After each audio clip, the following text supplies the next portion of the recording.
अस्सलाम वालेकुम my YouTube family, कैसे हैं आप सब। उम्मीद करती हूँ आप सब खैरियत से होंगे। आज मैं अपनी नई रेसिपी के साथ हाजिर हूँ। आज मैं बना रही हूँ मटन कढ़ाई और मैं इसको बना रही हूँ हरी मिर्चों के साथ। चलिए बढ़ते हैं अपनी रेसिपी की तरफ।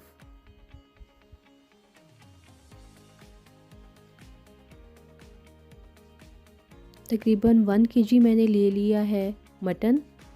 इसको मैंने अच्छी तरह से वॉश करके कुकर में डाल दिया था। अब इसके बाद इसमें शामिल करेंगे 1 टेबलस्पून अदरक और लहसुन का पेस्ट।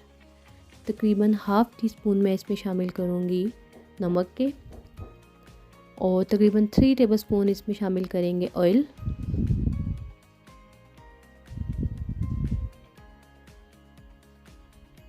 दो गिलास इसमें पानी शामिल कर देंगे और इसको गलने के लिए छोड़ देंगे।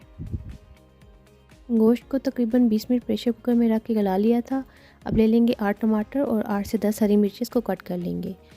अब एक पैन में ऑयल लेंगे और जो गोश्त हमने टेंडर किया था, जिसमें हमने सिर्फ नमक, अदरक लहसुन का पेस्ट और पानी शामिल किया था, उसको टेंडर कर लिया था, वो इसमें शामिल कर लेंगे।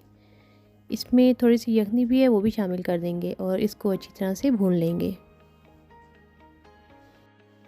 अब इसमें शामिल करेंगे जो हरी मिर्ची मैंने कट की थी, तकरीबन 8 से 10 अदद मैंने हरी मिर्ची ली थी, वो शामिल कर देंगे और इसको मिक्स करके 10 मिनट के लिए कवर करके रख देंगे।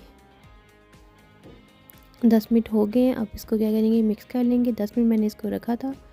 अब इस पे हम क्या करेंगे कि तकरीबन हाफ़ टी स्पून मैं इसमें शामिल करूँगी काली मिर्च। अगर आपको पसंद नहीं है तो आप इसको स्किप भी कर सकते हैं। और इसको मिक्स कर लेंगे और उसके बाद इसमें शामिल करेंगे जो टमाटर मैंने कट किए थे, तकरीबन 6 से 8 लिए थे मैंने, वो इसमें शामिल करके इसको कवर करके तकरीबन 10 मिनट के लिए छोड़ देंगे ताकि ये अच्छी तरह से टेंडर हो जाए। ये देखिए 10 मिनट हो गए हैं, जो टमाटर हैं वो अच्छी तरह से टेंडर हो गए हैं। बस इसको 2 मिनट भून के और डिश आउट कर लेंगे।